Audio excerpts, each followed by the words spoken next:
Thanks, Dom, for joining me. As somebody that's interviewed loads of people, I wanted to ask you a few questions about interview styles and any tips basically you've got for people doing or about to go into an interview. So Sure. The first thing I'd like to ask you is, in terms of what has made an impression on you as an interviewer and what has left a good impression on you and what has left a bad impression on you. If you can think of, I don't want to go into specific examples, say, but if there's any sort of like generic things that you would give as advice for somebody. Sure, yeah. The way I tend to approach interviews, I find, I always look for the CV first. And those are the points that I'm probably going to ask them first about. What I want to understand is, what they've written down, is that their experience of life.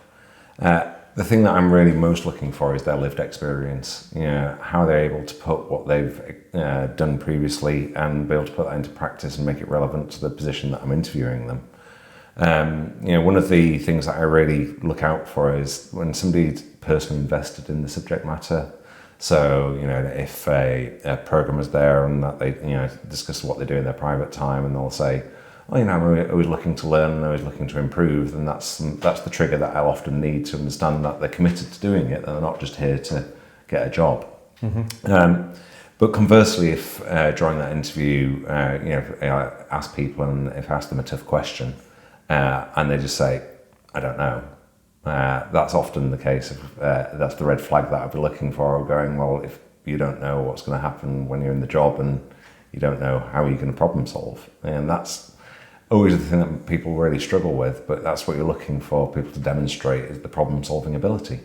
During an interview, I always give the Google example. People in Google used to ask some incredibly hard questions during interviews. One of them that I remember stood out was why are manholes circular? And people would go off and give different answers, or they'd panic and they wouldn't be able to respond to the question. The actual answer to the question is because it's one of the most solid objects. It's the point of least failure from a vehicle point of view and going over it. But what Google are looking for is a succinct answer, for you to be able to just go, I'm not sure, but I'll be able to find out the information by looking it up.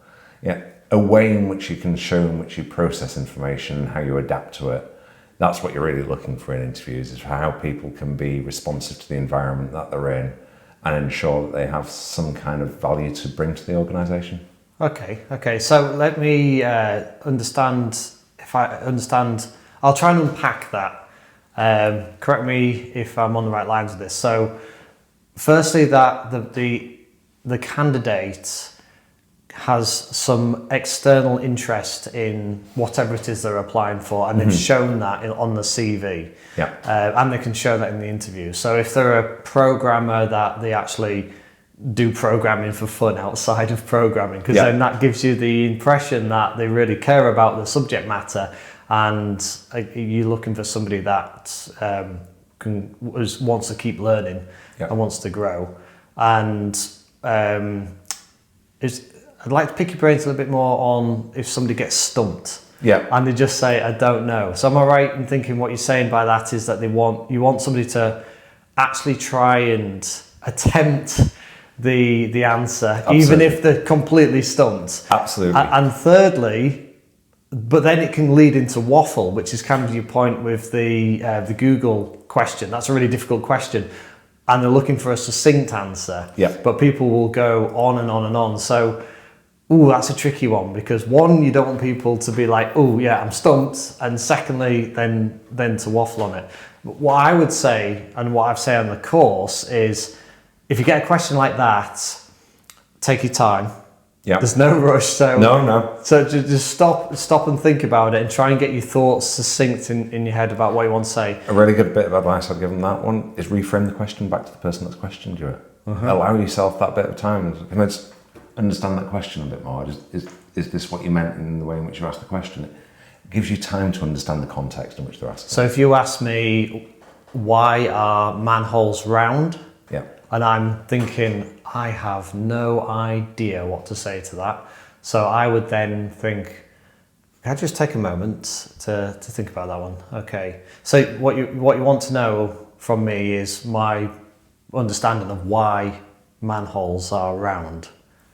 Yeah. So that's bought me a little bit of time, hasn't it? And you can read the way in which my body language is coming across, and that I'm trying to encourage you and kind of trying to get you to the solution. Just going, fine if you don't know, but what I'm looking for is that additional value that you can bring to the table. To try and like figure out why that might be. Yeah. And of course, the answer is, if it had a corner on it and cars are driving over it, it's the weakest point, it might break. Whereas a circle is a stronger structure. There's no single point of failure. Right. Yes. Yeah. So, and then it's about keeping the answers succinct as well. So I recommend the STAR. I mean, for certain questions, the STAR technique, the situation, task, the action you did, and the result. That helps to put your answer into a succinct way to answer it. Okay, so is there anything about a candidate when they first walk into the room with you? Do you get any sense of a vibe, or is there anything that sort of puts you off or makes you think, yes, I like this person? Yeah, lack of eye contact. Mm-hmm. I like eye contact. I like to be able to know that the person that I'm speaking to can look me in the eye and give me a straightforward answer. Mm-hmm. We're going to be working together. That's the idea here, is that if I'm the interviewer, I'm going to be the one that's going to be working with you. If we can't engage even in this context, what's it going to be like when we're working together?